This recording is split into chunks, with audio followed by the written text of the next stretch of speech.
Okay, welcome and thank you for joining us.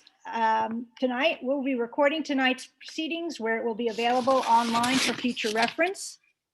I'm Sue Piper, Chair of the Oakland Firesafe Council, which was formed in 2014 by 1991 fire survivors, former members of Oakland's Wildfire Prevention Assessment District Advisory Committee, Oakland Wildland Stewards, representatives of homeowner associations and neighborhood councils, and individuals with an interest in wildfire prevention. Our focus is on community outreach and education, such as tonight's program, and our Oakland Community Preparedness and Response Program, as well as advocacy at the local, regional, and state level. I'm going to share my screen again.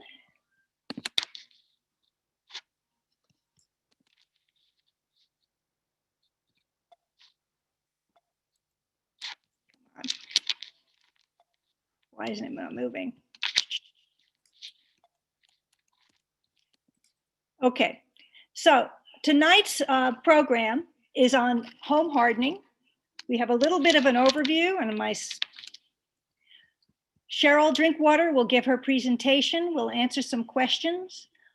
Barbara Goldenberg is going to talk about city permits and other things that homeowners need to know when it comes to home hardening. We'll go back to questions and answers, and we'll end the evening with announcements. So I want to say, in terms of home hardening, that burning embers are by far the single most frequent cause of structure loss during a wildfire, and it's why we're focusing on it tonight. So I'd like to introduce Sheryl Drinkwater, our speaker for tonight's presentation on Remember the Ember, Practical Steps to Strengthening Your Home Against Fire. So welcome, Sheryl. Hello, everybody. I'm going to share my screen now. Just take a second.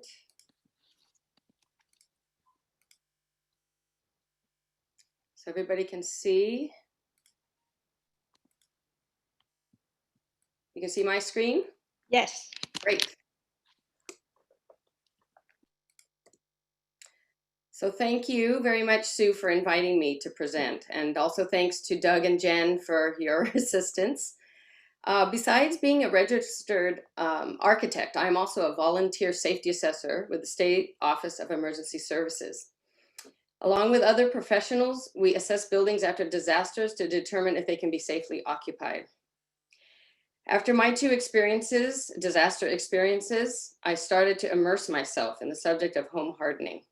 I wanted to help. This was really an amazing experience, and I'm grateful to be here sharing this information with you tonight. And I know it's a lot of information.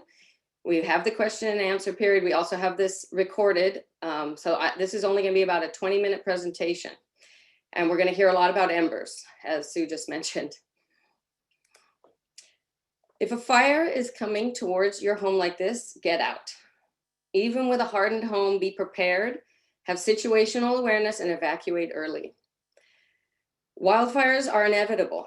Does that mean that wildland urban interface fire disasters are inevitable, otherwise known as the WU?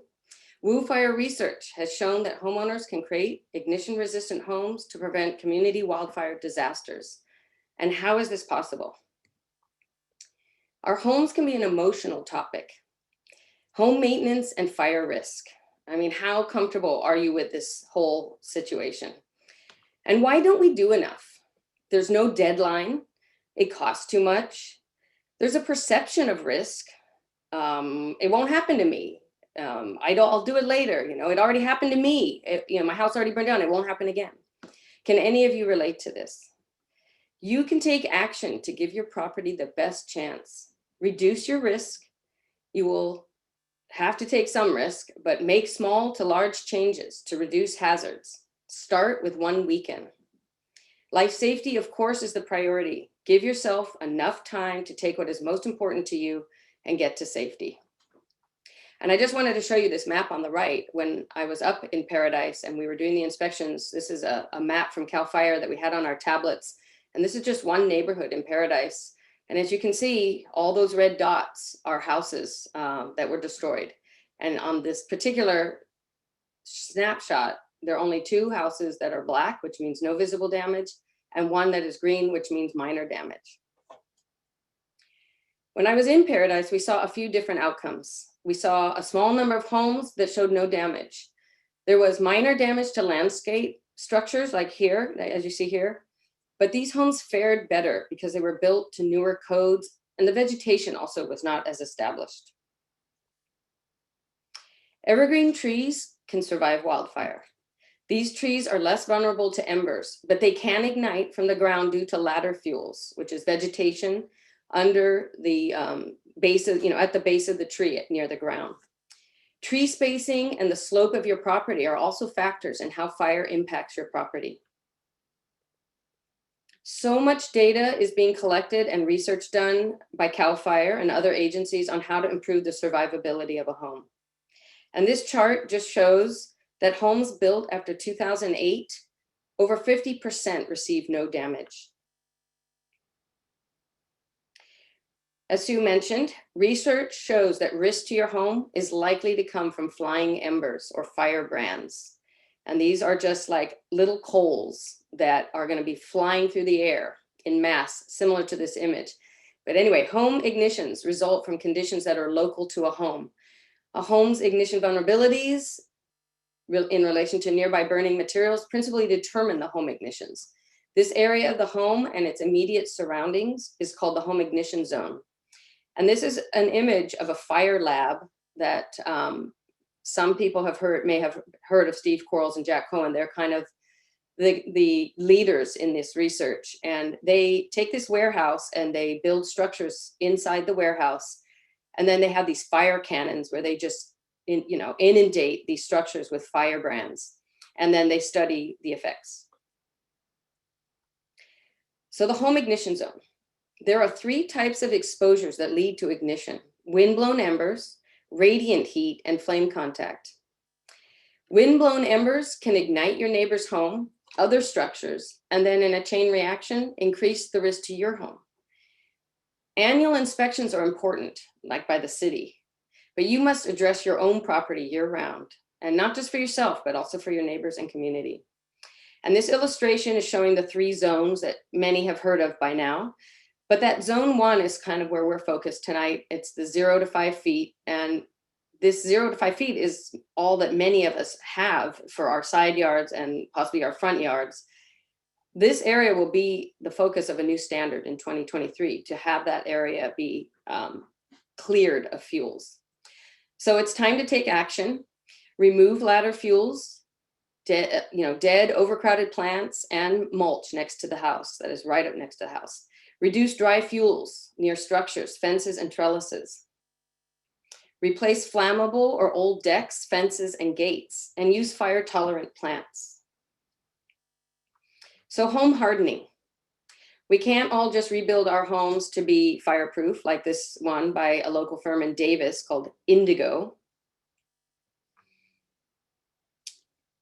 Excuse me. I want to show you a video that is only 2 minutes long. This will illustrate the Ember Storm. So from start to finish, we're going to start with our ember generators, which we use to recreate a realistic ember exposure. Embers are those small burning and smoldering particles that may travel ahead of the fire front.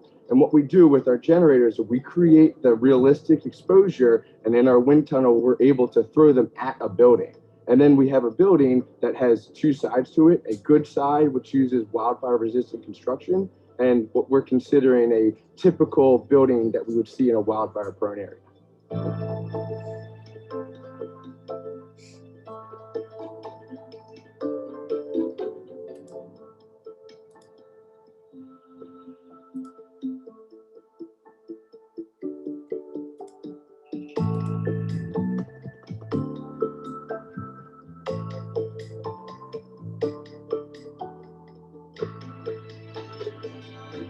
Exactly as we expected, that mulch on the ground there caught fire from the embers. The fire from the mulch burned up under this deck, and this whole deck was on fire. And so this fire on this deck caused flames right against the home. And then if we look there at the base of the door, it was actually the flame from this deck that burned through the bottom of the door. And on the inside of the house, we started to see smoke and flames. And so because this deck was a combustible material attached to the building, when the embers led to the ignition of this deck, we got flames inside of the building. Here we are on the wildfire resistant side of the house where we had non-combustible siding, a 5-foot non-combustible zone and 6-inch gap. We had a metal gutter and multi-pane windows. And we see in comparison to the non-wildfire resistant side, this side had the same ember exposure. If you look here in the mulch, you can actually see some of the embers that had accumulated, but because they had no susceptible fuel to ignite, they just landed there and fizzled out. Now here where we have ornamental vegetation, that again is susceptible to the embers, but because it's more than 5 feet away from the home, it didn't have enough energy to ignite, and it never led to a flame impact on the building.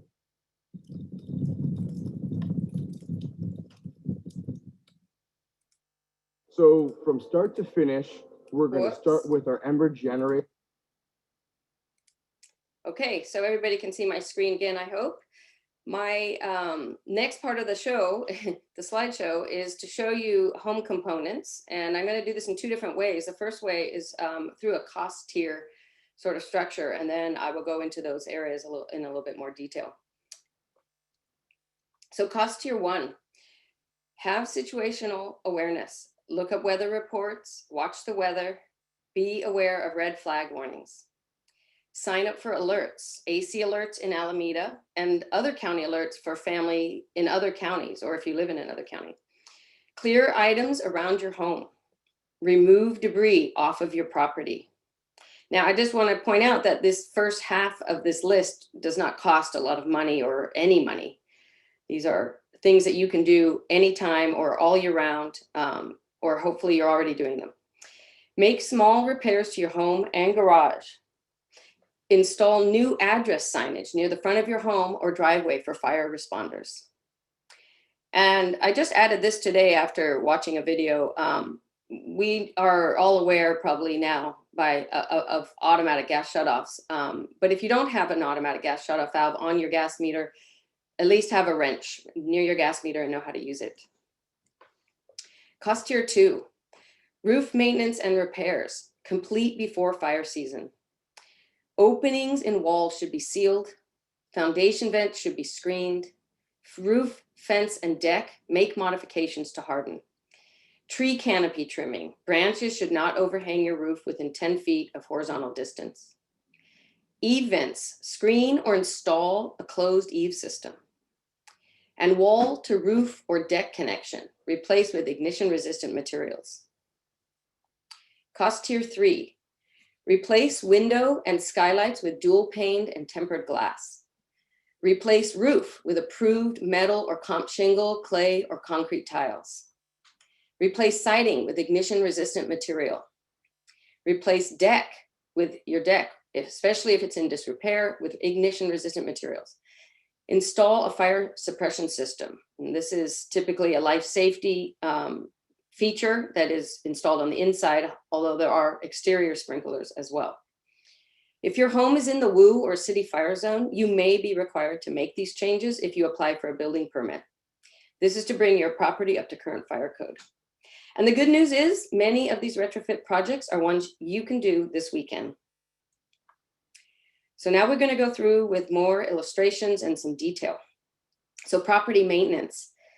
You will all become an expert in self-inspection, self-home inspection. Clear vegetation and other flammable materials away from your home, fix windows, make vent repairs. These embers are trying to find a way inside your home. Roof maintenance. Remove debris from your roof, clean gutters, clear skylights, make repairs to roofing materials. This material can be ignited by windblown embers. And I just want to point out, you know, this tile roof in the bottom center is all cracked up and broken. These do need to be replaced, but you also have those the end condition where it's like a little tunnel, and those also need to be filled. Roof modifications. Remove debris from roof valleys. If fuel is exposed there long enough, it can burn through to the attic, as you can see. Add sheet metal flashing or replace with a hardy plank type product at roof to wall connection. And in the far right corner is an example of that roof wall to connection on fire. The dormer is a vertical wall. You have the roof slope and material has collected there or blown there, And if an ember blows and lands there, it can ignite and make your home very vulnerable. And you do not have to do the whole wall. In the other image next to it, Stephen Coral sort of makes a reference to this, that this could be done locally, just a few rows or just where the roof and the wall meet. Foundation vents.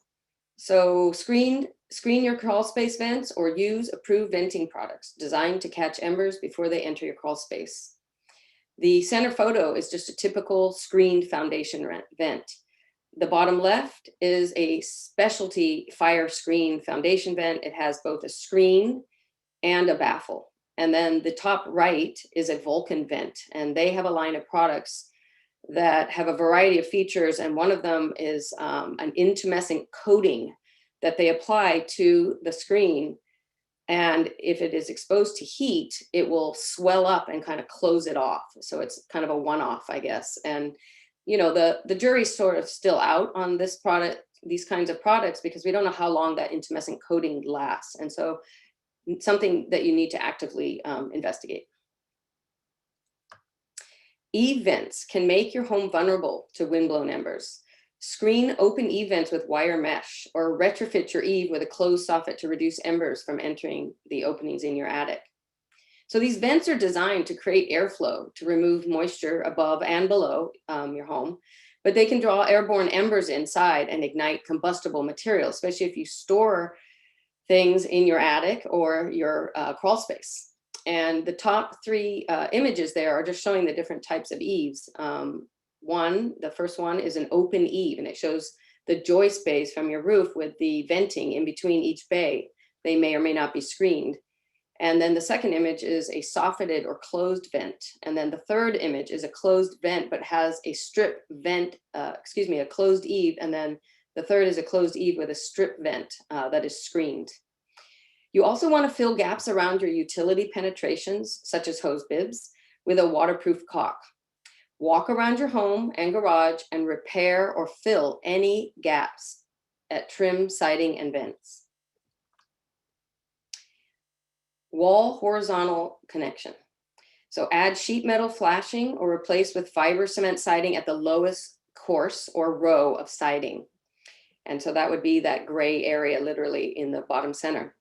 Treat this first 6 inches as a vertical part of the non-combustible zone. New foundations, concrete foundations, must have a 6 to 8 inch exposed height of concrete at the bottom. And this is also a good place for fire tolerant plants. So these upgrades can be attractive. You can paint the whole side with the bottom rows to match the top, and you may not even be able to see the difference in this photo with the top photo with the hose bib. And then the bottom right is an example of a deck that's connected to the building. That's that roof deck, wall deck connection.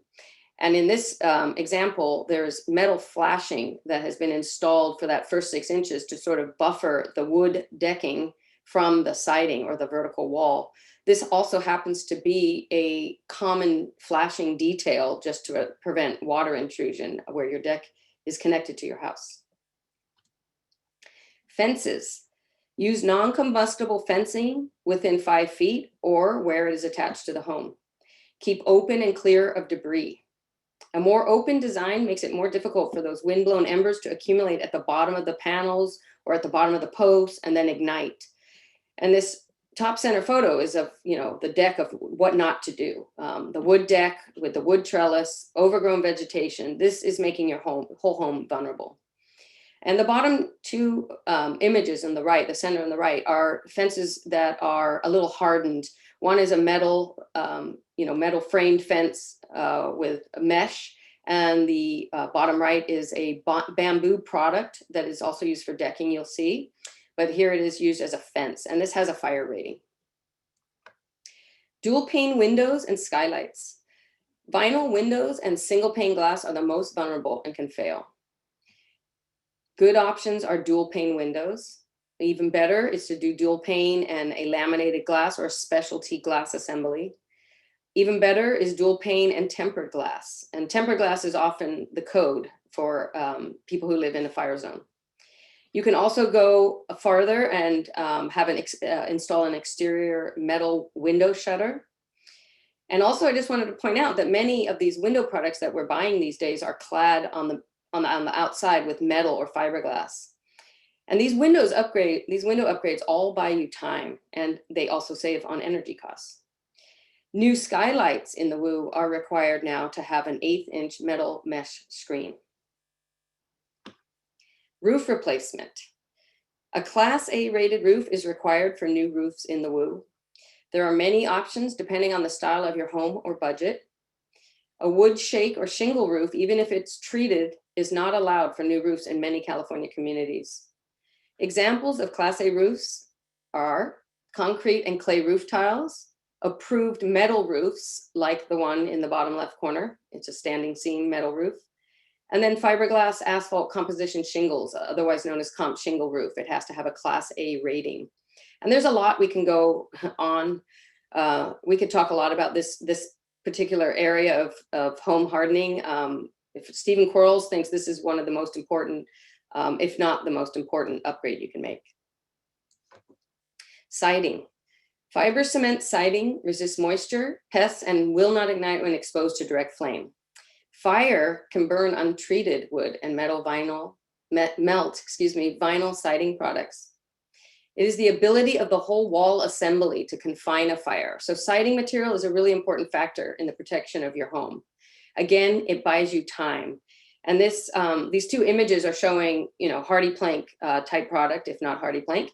And on the left is showing after a fire test of how the material can burn or transfer heat, but it doesn't necessarily ignite and fall apart and allow embers to enter. There's another product out that just came out that is made of fly ash and polymers. It's called Boral True Exterior, and this also has a fire rating, a Class A fire rating. Stucco clad home, if maintained, will not ignite. It can provide a 1-hour fire rating if applied in 3 layers over a reinforcing mesh, and this creates almost a 1-inch thick wall assembly. Decks should be clear of debris and dead vegetation. A deck is vulnerable from above and below. Long-term exposure to embers can risk ignition of the siding of the home and can spread to other areas of the structure. And do not store flammable materials under a deck or porch. The bottom left image is showing kind of a double robust wall to deck connection. This one also has replaced, in addition to the vertical flashing, has also replaced that first board with a more robust material. It could be metal, it could be an approved material, something that is a little bit more hardened. And the second image is of kind of an ideal underside of a deck. There is no flammable material there. It has got a rock ground cover. It's clear of any objects. It looks great. And on the right is a wood deck. You can still have a wood deck to code. Just do not want to store anything underneath, have a ground cover that cannot burn, and do not keep anything on the top of the deck in a high fire, like a red flag warning. So deck materials. Most deck boards are combustible. And here are some diagrams of non-flammable design decks and approved decking products. So I mentioned the bamboo product before in the top of the screen. And this can be used for fences, but it can also be used for deck and siding, and it has a fire rating.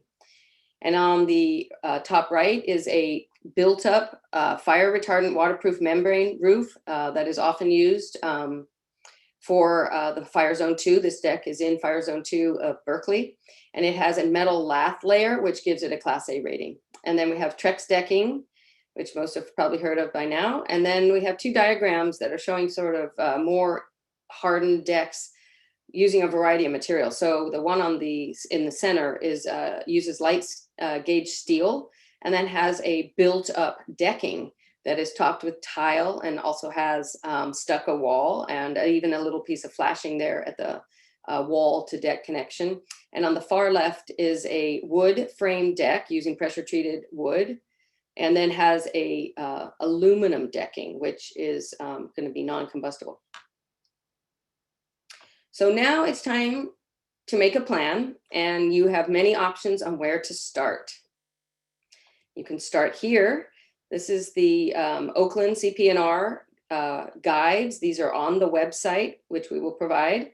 And this is guide number 9, called Home Hardening for Wildfire. And it has a lot of the things we just went through. And then this is guide number 15. And this is an assessment checklist that you can use when you're doing your home inspection.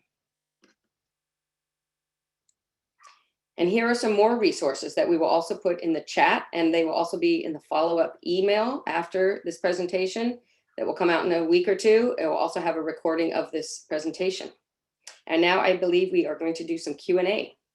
Yes, so if you have questions, please put them in the Q&A, and Doug, if you unmuted, you can start sharing with her. Very good. So the first question from anonymous attendee said, if we are reducing our property fire hazards, what are the city requirements for taking down trees to meet the fire safe distance? And there was actually an answer that noted, you can see that, but here are the City of Oakland Vegetation Management FAQs, where you might find your answer. Typically start sending them out around March or April and do inspections around May, June, and July. I don't know if Sue or Cheryl, you have any additional comments on that?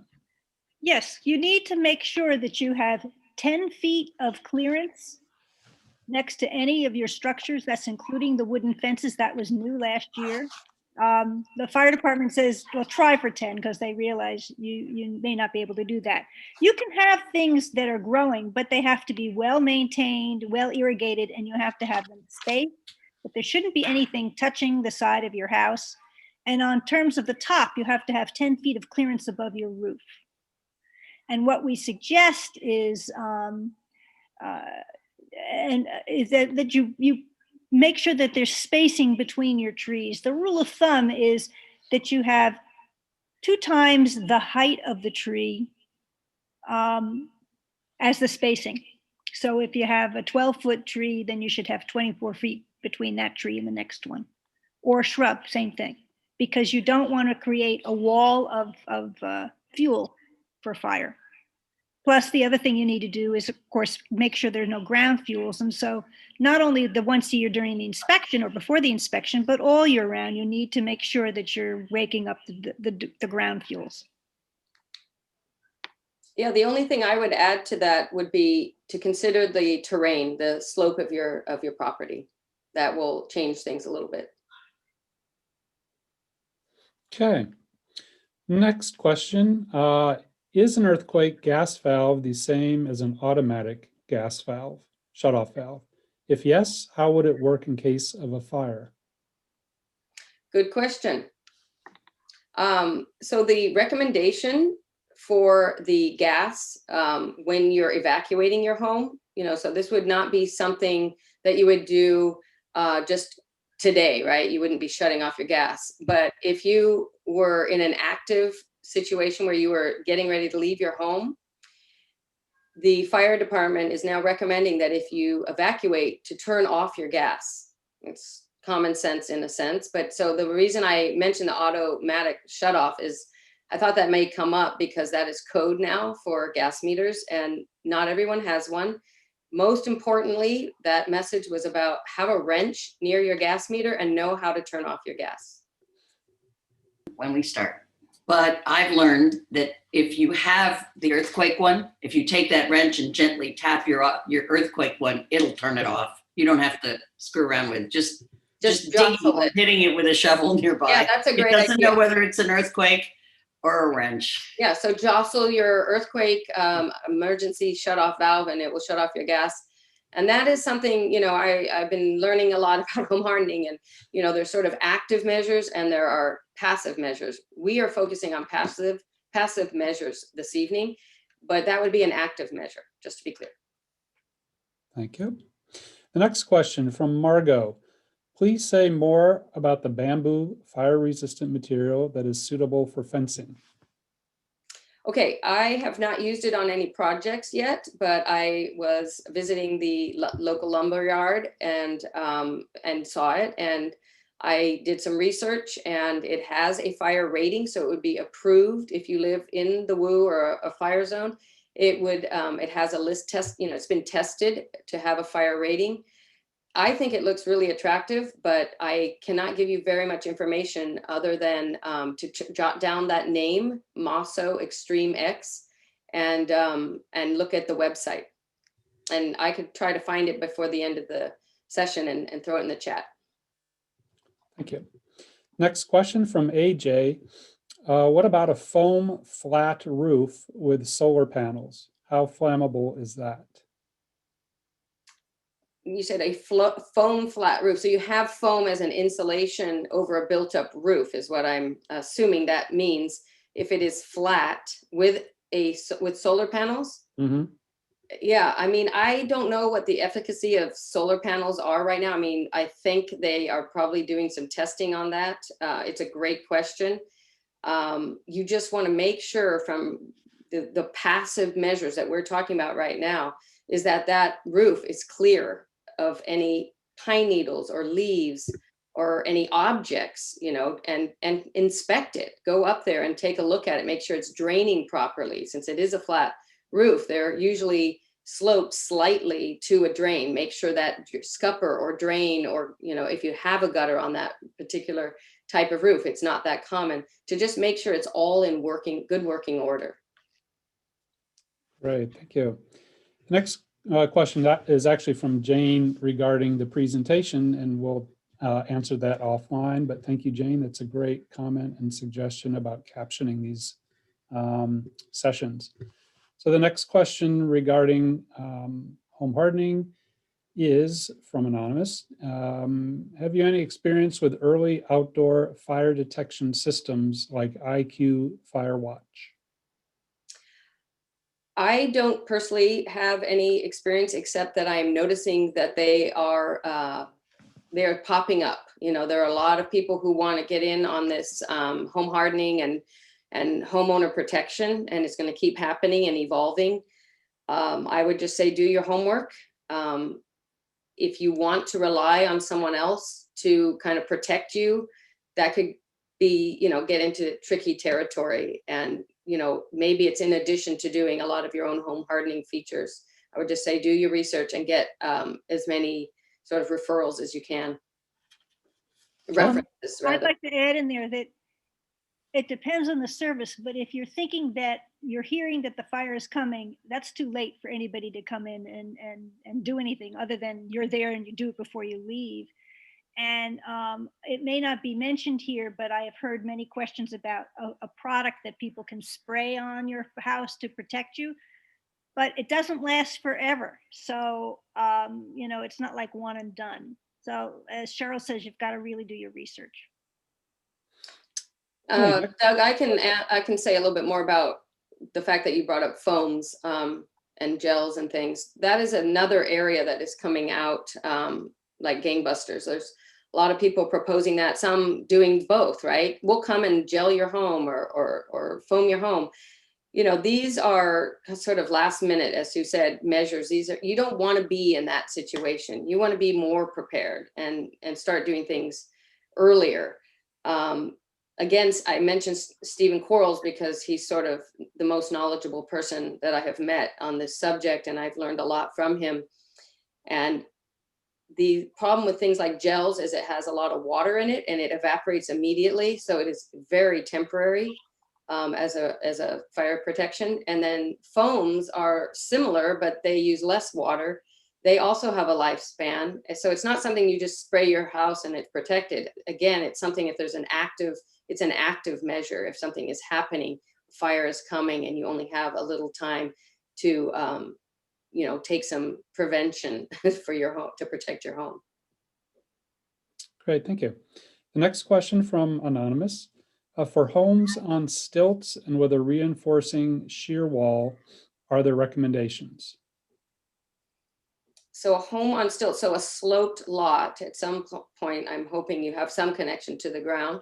But, you know, I would treat that similar to a deck. And there's also requirements to, if you're in a fire area, you would have to put material to harden your home on the underside, like a type X sheetrock, and then maybe a hardy, like a siding, and treat it like another face of your home.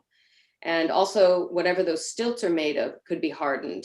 And then again, do not store anything underneath that house, because that could ignite and you would make you vulnerable from below. So similar to a deck. And that is something a professional would want to get professional help to help you with that home hardening upgrade. Okay. The next is a comment from Anne, who noted that there are a lot of YouTube videos on automatic gas shutoff valves. That's good. Thank you. There's a link there. And yes, indeed, there's a lot of information out there. Mm-hmm. Next question is from Joan. Is there a significant risk of debris accumulation under solar panels? That's again, going back to solar panels, they're fairly new for the mass. Most people now are getting them. Again, you treat it like an object on your roof to maintain, and you have to go up there and inspect and make sure all the connections are intact and that there's nothing stuck under there that is flammable, like leaves or sticks or anything, especially if we have a windy conditions. So you want to go up there and inspect your roof. I don't know enough about solar panels and how they perform in fire. That I'm going to go look that up though after this. Okay, thank you. And the next is a comment from Anne, also on the MOSO website. Thank you. Another question from Joan. Also, can you please comment on the impact of steep slopes? Yes, Sue, do you want to talk a little bit more about that, or we can say that I think it's the third or fourth in the series is about vegetation management, correct? That'll be the next one, but the steeper the slope, the more Spacing. Yeah, you've got to do more. So I mean that's the short end of it. Right, the spacing needs to be even farther. Of course, getting down there if it's super steep is challenging. It's kind of a situation where you have to hire a professional to help you maintain those trees or remove some or thin them. But yes, there's a whole additional information coming in next month. Great. Another question from Anne. How often should earthquake valves be inspected? And how often should they be replaced? I'm going to, unless you know the answer to that, Cheryl. Yeah, I was just going to say, I threw that in at the last minute because I was watching yet another Stephen Quarles video earlier today. And, we haven't, again, had them on our homes long enough to really test how long do they last. They are very, very simple, especially the one that I like the best that I would always specify. It is really just like a ball bearing that gets jostled off a little shelf and then shuts the gas off. It blocks the hole. So it should last a very long time. And how do you inspect them? I would just say if your gas is working, let's hope it's in position, but there may or may not be a test button on it. No, there isn't, at least the ones that I have seen. We are also going to have an earthquake expert on our fourth session, I believe in May. I don't have the exact date at the top of my head, but that may be a good question for that person as well. So Doug, why don't we move on to Barbara and we'll pick up the other questions at the tail end. All right. I just wanted to mention that we do have a few questions that were put in the chat window, and I guess we could save that for the end if you'd rather. And then just to anybody attending, please type your questions in the question and answer window so we can keep track of them a little bit better. But we'll try and get to those chat questions after Barbara, right? Right. Okay. So Barbara, I'm going to move on to the slide, and let me just move this. Whoops. Come on. Okay, whoops, went too fast. Sorry, guys, let me start again. Darn. Share my screen. And can I come back as a face? Yes, you can come back as a face while I get. But I can't do it myself. You have to do it for me. Okay, hang on. It's okay. Hang on. Now start your video. Okay. Hello. And you have a slide for me to go through. I do. Just a second.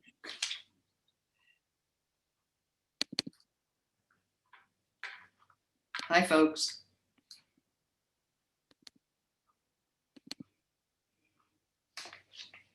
So I'm going to talk about a little bit about building permits, but I just also want to say, while we're waiting for me to come up, if the creeks in the area run through your property, depending on what you're doing, you may also need a creek permit.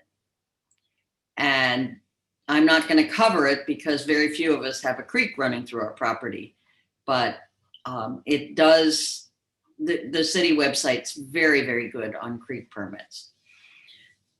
So these are the things that most people are going to do, as Sheryl mentioned. So if you re-roof, it doesn't matter whether you're repairing it, but re-roofing requires a permit throughout the state. There is a permit fee for everything. The city has gotten better, as I understand, in speed over the pandemic, but you still have to be up front about it.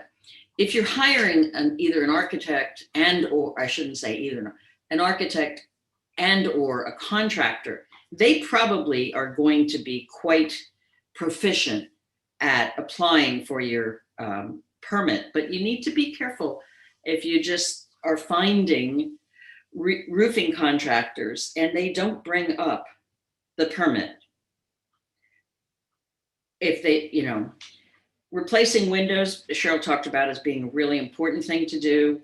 And again, a legitimate window contractor is going to have that as part of their bid and part of their duty to probably go down to the city and pull the permit.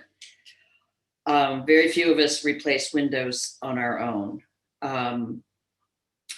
Siding, the same thing. There's a temptation to repair siding, but if you're repairing your wooden siding, your wood shingle siding, well, I would say rethink that plan. But again, if you're doing one or two little pieces in the course of your fixing, like Sheryl showed you the roof where the tile roof had a few things broken. If you have a few shingles in your siding that are falling apart or cracked or not doing well, you can fix that yourself. Although I think many of us are looking at alternatives to our wood siding on our house with, anyway.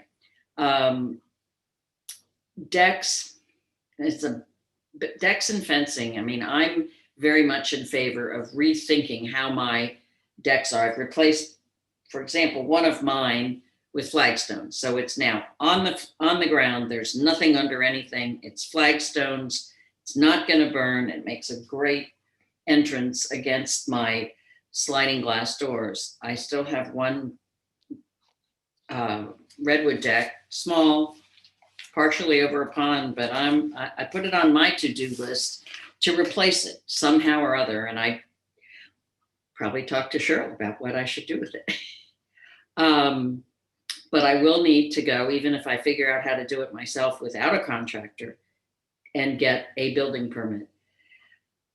Fencing over 6 feet. Fencing, I've taken my fences down, except for a small amount in the back that's way hidden, and it's wire with metal vertical posts that hold the wires.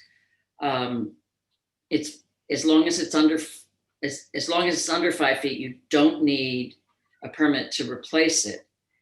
But I think it's really important.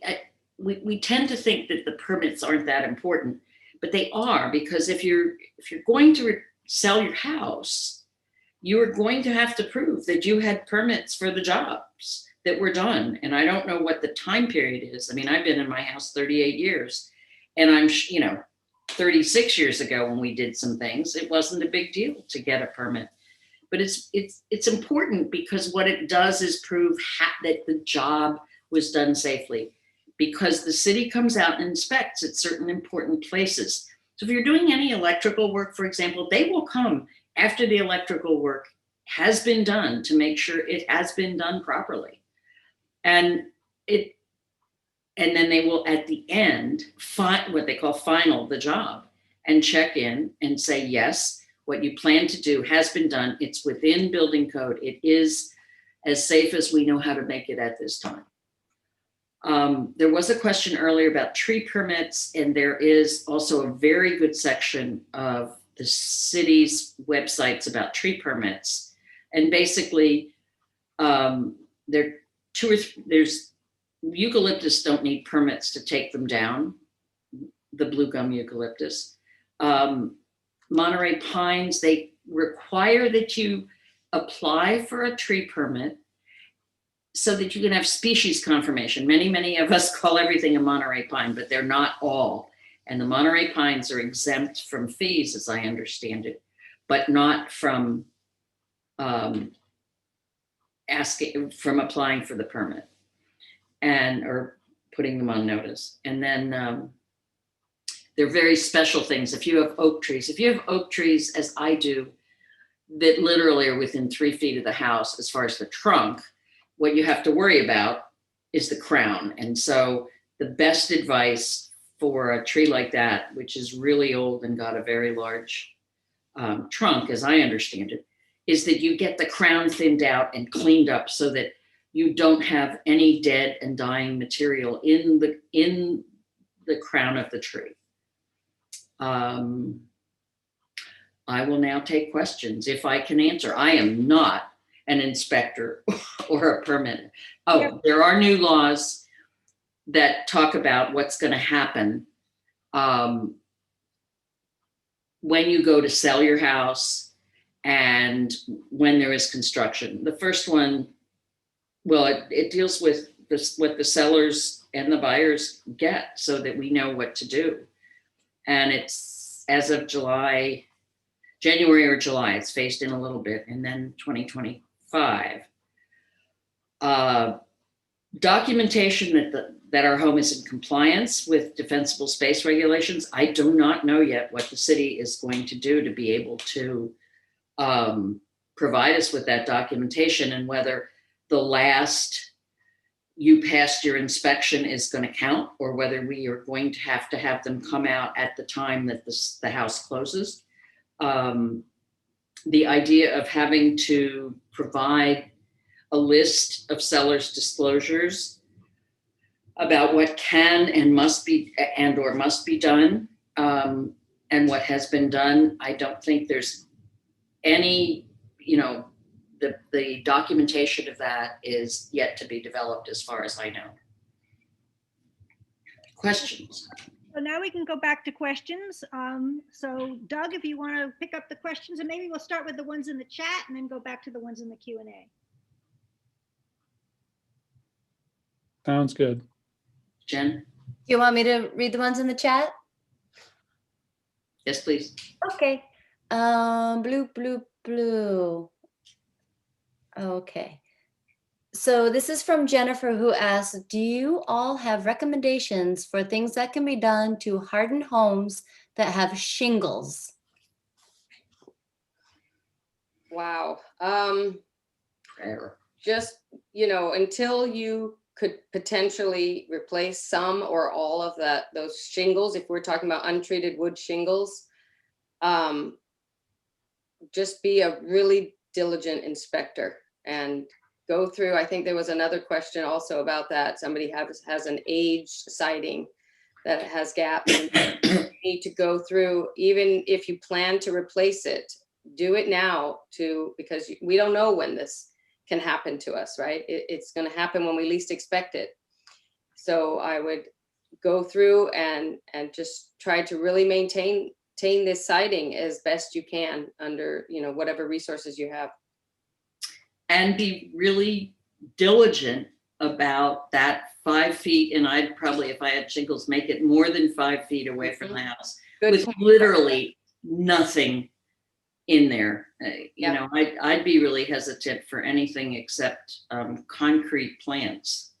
You know, Right, so vegetation management and any objects up to that wood siding. That wood siding is going to be one of your vulnerabilities, so you got to try and make it up where you can, and just be, you know, kind of like Barbara said, double the distance, and just be extra vigilant. But I also, correct me if I'm wrong, Cheryl, but maintaining it by good paint, I mean, or whatever coating and treatment has to happen to it.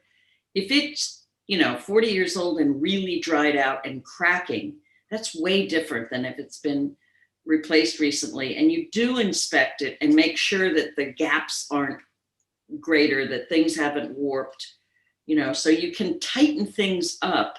That's 'Cause true. the problem with the embers is they're going to waft in and get underneath. They're not just going to attack the outside, but the problem with the shingles is all these little nooks and crannies that are there. I mean, not all embers are teeny tiny. You make a good point about just the bottom, you know, the bottom row of wood shingle where it meets the deck or the ground is an area that you could locally just do a row or two of a different material. Mm-hmm. And then you could paint, or they have, you know, coatings for the shingles. I'm not going to say it's a treated fireproof shingle, but if you contact a shingle installer, they may have things that you can use to seal those shingles until you can either replace it, or if it is a newer shingle and, you know, there's no reason to really replace it cost effectively, you could seal those shingles. I mean, it's just not ideal. On a new house, we just would not want to do that today in a fire area, especially.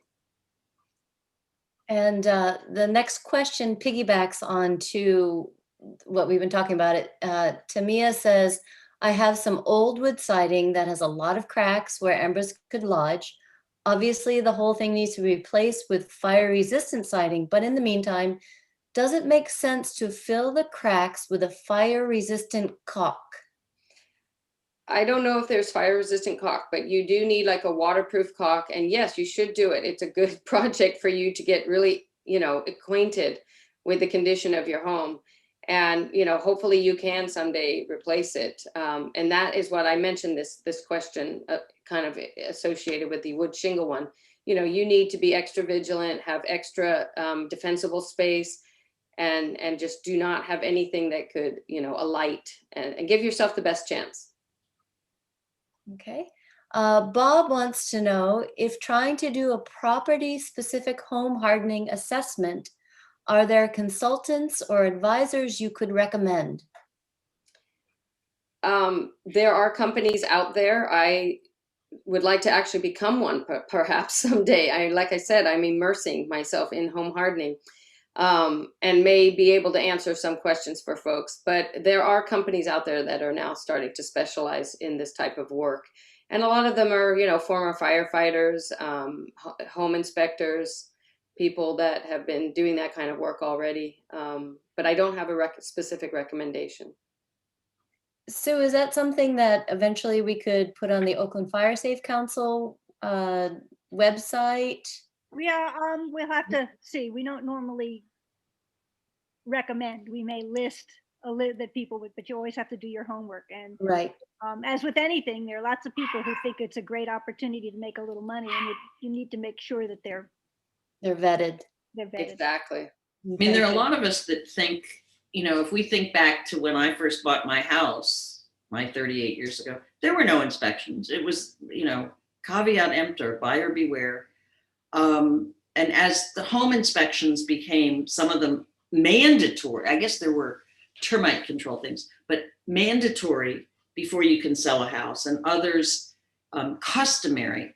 I really think that we're going to have licensed businesses who get in the business of these inspections, but we're not there. The state is not there yet.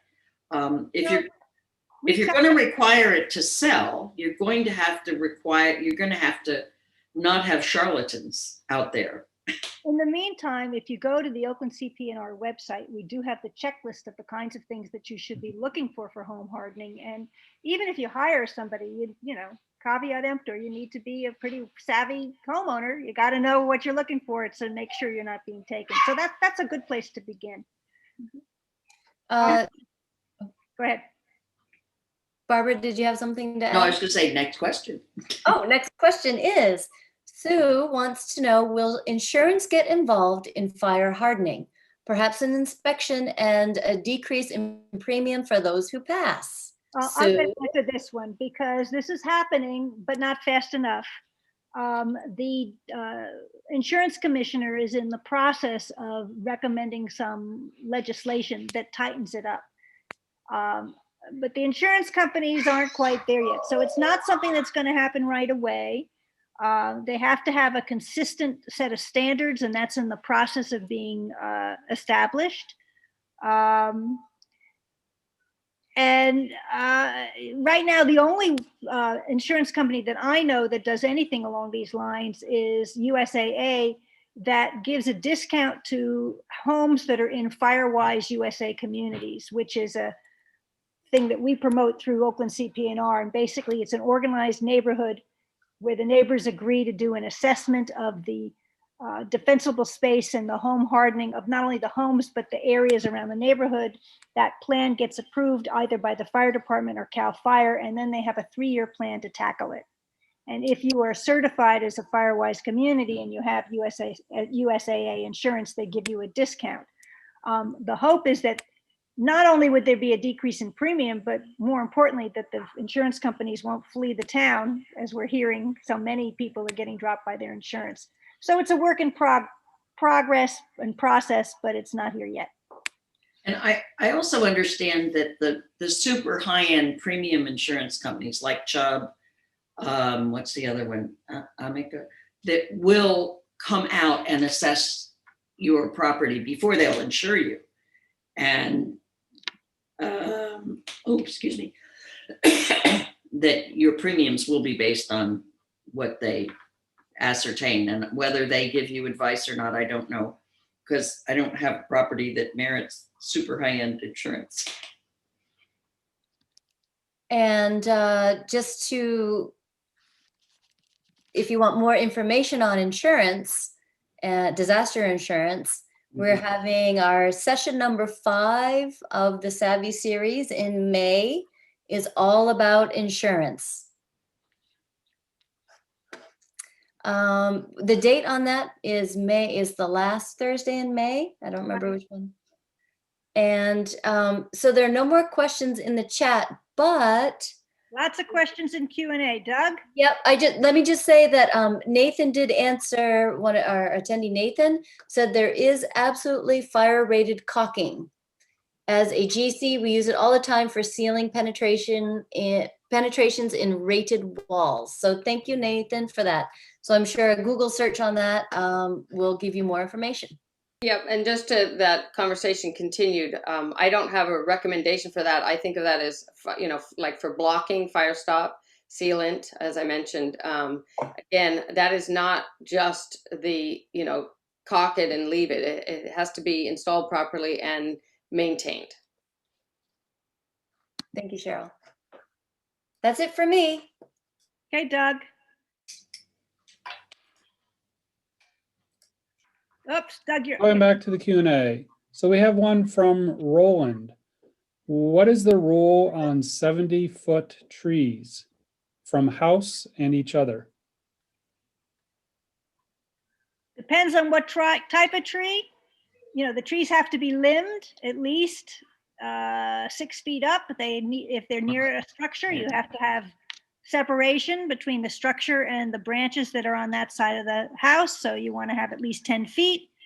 If it's 70 feet over the roof, you got to have at least 10 feet. And you don't want to have 2 70-foot trees right next to each other. There has to be spacing between them, but it does depend on the species. Okay. Here's a question from Anonymous. Is there something that can be painted on a deck to make it fireproof instead of replacing the wood with another material? So this goes back to, we talked briefly about foams and gels and spraying something on, and you know, the issue with these is they just don't last very long. So they usually have a lot of water content like the gels, and they evaporate. They're an active measure, not a passive measure. So there's really nothing permanent that you can, or even semi-permanent, that you can do without just doing the, you know, hardening. You know, you could start with the easier things like remove all these objects off your deck or repair boards that are in disrepair. But there's nothing really to just paint on to the deck that would last. Okay. See, the next one was from Sue. I think we already answered that about insurance. And then Anne provided a link on permits. Thank you. Next, Jill is asking, why is it impossible to cut down oak trees that are next to our house? Seems like a very mixed message. Well, the rule on oak trees is the little ones where the trunk is 4 inches or less, and the standard they use is diameter at breast height. So you either need to get one of the warriors to come out with their 7-foot thing so that you've got even, or actually it goes the other way. You want somebody really short. But oaks are not particularly flammable. The kind of oak that we have here, the coastal live oaks, they will char. They don't die, and the trunks and so on do not catch fire. They're really, really, really dense wood. And if you keep, because it's Oakland, they don't want, the tree department, the city has not been happy or easy to give you even a permit, no matter what you're willing to pay to cut down an oak tree. If it is diseased and you're following it with the sudden oak death or the other pathogens that are flying around that are killing some of our oaks, and all bets are off if it's dead or dying. A dead tree can almost always be taken down without a permit. Dying, you need somebody to confirm that it is in fact dying, and not just oak moths come around and get into things, and it looks like the tree may be dying, and they're on sort of a, I don't know, 7 or 10 year cycle. But basically the best reasoning I've come up with is A, it's oak land, and B, they're not particularly flammable trees. And so I can't prove this, but I've heard often that if you have an oak that is like a canopy over your house and more than 10 feet above the highest part of your roof, and it's just a canopy, that it actually will protect you from fire, because the canopy of the oak leaves that are like leather really don't catch fire easily. They'll char, they'll fall off, but they will not be falling on your roof as burning things. They'll stay up on the tree. And I think that's a lot of what happened in the 91 fire. There were a lot of oak trees that were perceived to have been totally damaged by the fire, killed, and they were back the next year. I don't know if that answers the question, but that's my understanding of oaks. Okay, thank you. Next question is from Mary. You mentioned fences. My neighbor wants to build a 6-foot tall privacy fence between our houses. This will be about 5 feet from my house. So no permit required. Can he use flammable wood? That is a really good question, and gets into what do you do if you don't need a permit and no enforcement.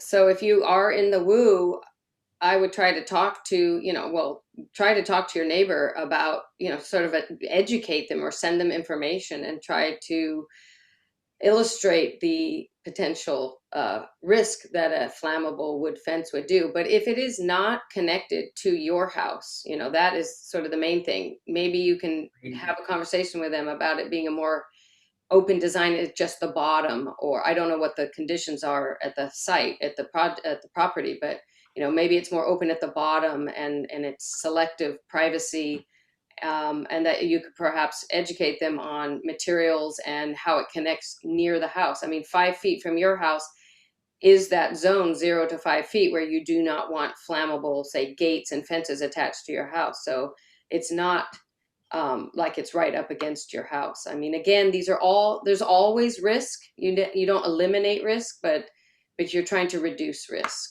And so hopefully you can have a conversation with your neighbor. Send them some guides. I guess I'd want to know where the property line actually was. Well, there's always that. Yeah. And maybe you can persuade them, if there's a lot of space on their side of the property line between there and the house, that they move it back. Mm-hmm. And so they lose usable space, and you have to have some sort of an agreement so that you're not claiming their land. But, it's not adverse possession or whatever the proper term is. But if your houses are 10 to 12 feet apart and they're going to place it on one, right in the middle. That would be a question to determine where the property line is, which is not always a fence. And it's often more expensive than permits or anything else would be. Mm-hmm. Okay, next question is from Anne. Please define wooey or woo. Looks like Sue's typing in an answer, so. Yeah, we talked about that in the beginning of the talk, that it's the wildland urban interface, short, the woo or the wooey. And is that what you meant, or did you want to know what that means, though? What the wildland urban interface is? Anne actually Googled it, and she said that she found the answer. But Okay. I just wanted to jump in on that one for a second, because I was on the National Fire Protection Association webinar this week, and I screenshotted a comment by a participant that said that it's important to clarify that the WUI is not just the interface between forest and developed areas, but anywhere where vegetation is intermixed with homes. So, And that's actually what we are in Oakland. yeah. Because the whole point of important. home hardening is that your home is fuel. As much as the vegetation, you got to worry about both. Maybe more. Maybe more. Right? So it's not just if you live on the edge of the forest or something. It's like all of Oakland, there's so much vegetation everywhere. So anyway. Yeah, and that's degrees of risk again. If you're up in the hills and the winds are a lot higher than they are down on the flats, you are at higher risk. So there's, the whole risk assessment, specific conditions of your property, these all have to be taken into account. So Okay, thank you. go ahead, John. Doug. Yeah, next question is from Anonymous. Does retaining wall play any safety role in the fire Situation. duration? Is there a permit involved in building one retaining wall, and what's the cost? I guess I will tackle that. So if your property if you need a retaining wall, and I have no idea what your property looks like or the conditions of it, you can build a retaining wall up to 30 inches only. That's only 2.5 feet without a permit, because it's not that tall. It's not holding back that much earth. As soon as you get into a taller retaining wall, you are talking about engineering and a permit and having somebody build it to code so that it can resist the forces of the earth on it and not hurt anybody if it fails. And if it's made of concrete or cinder block, it's going to have some fire resistant properties. There would be a permit. I mentioned that. I have no idea what the cost would be, since I don't know anything about the project. Yeah, I didn't look that up. But I do know, it depends on the orientation of your property. So if you're at the top of a hill, for example, and you have a retaining wall at the edge of your property, and the fire is coming from down low, one of the things that there are lots of pictures of that has happened is the retaining wall bumps the fire just up and it goes over your house. But you can't count on it. And again, it may prevent the flames from, if there are flames coming up your hill, from, because you've got to think about what the wind is doing at that time. And you've got thermals going that are shoving the fire high, and the retaining wall does deflect it way more than a wooden fence would. But it depends, again, how far away your house is and what kind of embers are coming up. And one of the things I want to say about embers, I have, after the Santa Rosa fires this year, heard tales from people that, you know, embers aren't just little coals. Embers can be as big as a sheet of plywood burning, flying. And that the thought of that landing on your roof scared the bejeebers out of me. You know, we tend to think of embers, what's left in the fireplace after a fire or a campfire afterwards, and it's little coals, and you can imagine the wind coming along and blowing those around. But imagine big hunks of eucalyptus bark, all aflame, flying. They can be 10 and 12 feet. You know, a piece of plywood or a half a piece of plywood or a light child's plastic toy that caught fire and now is being blown in the wind. And it's as big, you know, it's bigger than a basketball. It's bigger than a big beach ball.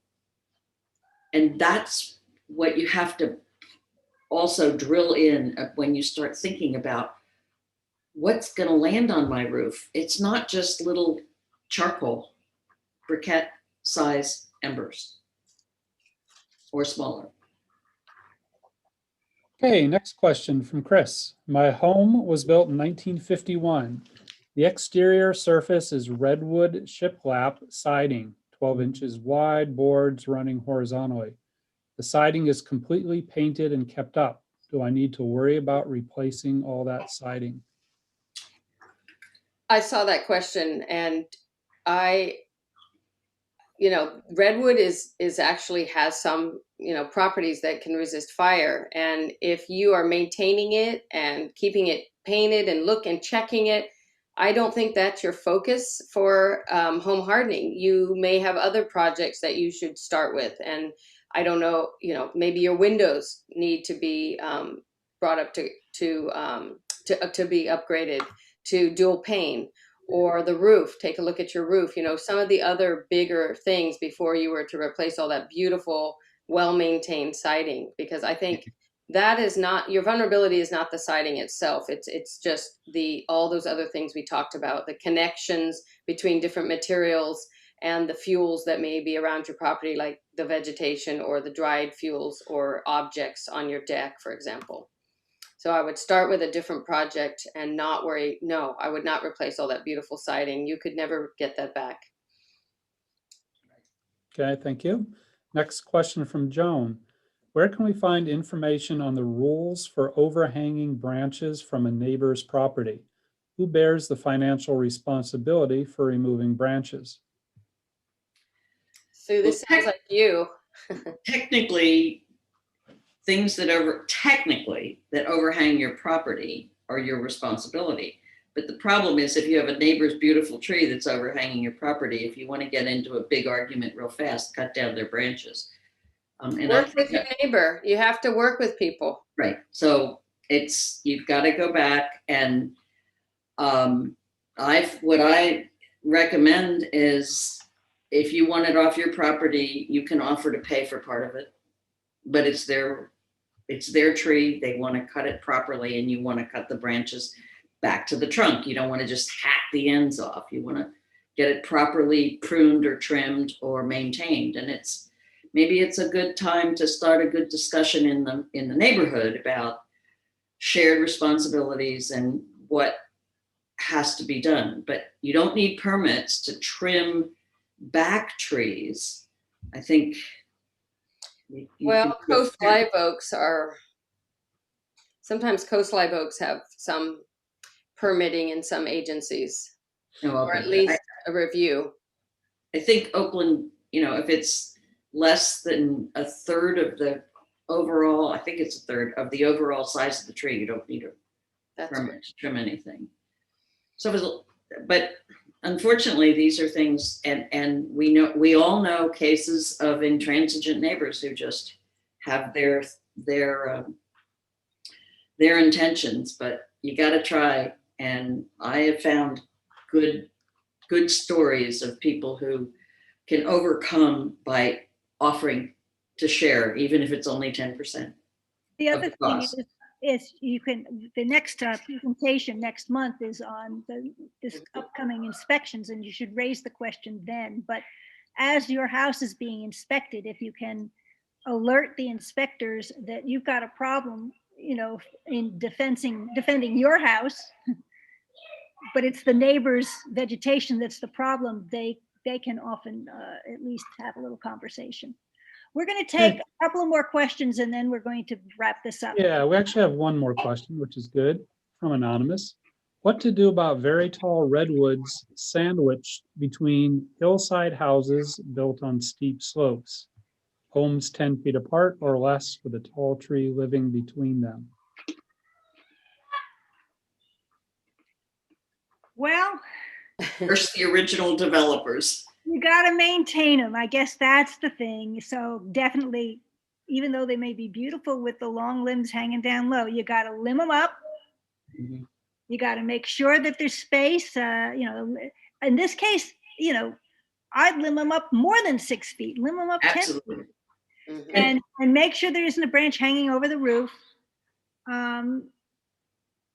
It's not easy. And you also can ask the fire department. I would raise this again when Travis Hansen comes next month, but during the winter, they can often come out and help you problem solve that. Their goal is to make you safe, but also to be reasonable. And if things are maintained, you can work around that. Yeah, I think one of the things that was confusing to me when I first wandered down this path to figure this all out was the limbing up 6 feet. And it's the lowest part of the hanging branch that you want, not where it attaches to the trunk. You may have to limb the branches where they connect to the trunk up as much as 15 feet to get the hanging part of the branches, the very tips, 6 feet off the ground and away from your house. I've seen them where they come, they're lovely and beautiful, and the ends come and are underneath the overhanging porch, for example. Well, it's away from the house, but there's a porch roof there and they're underneath the porch roof. Well, you got to get rid of it. But having two redwood trunks next to each other that are mature and grown aren't a fire danger per se, because the trunks of trees primarily don't burn. It's the thin leafy matter, and redwood trees aren't particularly fire danger, neither are the oaks. The natives, stick to natives. Stick to the natives. But those are also large trees, so you do need to plant appropriately. Yeah, and when you have those oak trees and they drop those little oaks, pull them out before they get too big. Yes. Nice finish. Yep, Okay, we're going to That's move all on. for questions. We're just got a few more things to share with you, and we appreciate your coming tonight. Let me share my screen.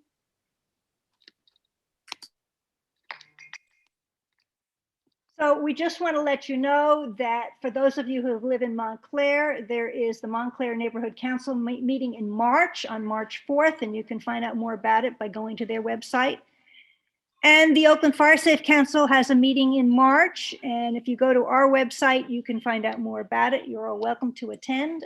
We learn a lot about what the city is doing and some of the other issues that are coming up here. Wrong way. Okay. This is our next session on March 25th. It'll be Travis Hansen, who's the Acting Vegetation Management Supervisor, who'll be talking about defensible space. And so these are more of your vegetation issues. So if you write them down, you can remember to raise them at the next meeting. And just a reminder of how you can reach us, both the Oakland Firesafe Council, that's our website, www.oaklandfiresafecouncil.org, and Oakland CPNR, www.oaklandcpnr.org. which is a project of the Firesafe Council to provide emergency preparedness information, not only for individuals. Our goal is to get neighborhoods to be organized, because the more we attend these national and regional webinars about wildfire prevention, it's so clear that we're only as strong as the weakest link in our neighborhood. And it isn't just what you do, it's what your neighbors do that will make you safe. So it's important. And if you like what we have here, you get in touch, go to the Oakland CP and our website, and we can schedule a Zoom meeting for you and your neighbors to kind of convey this message. So once again, we want to thank you for participating in this, and we want to wish you a good night.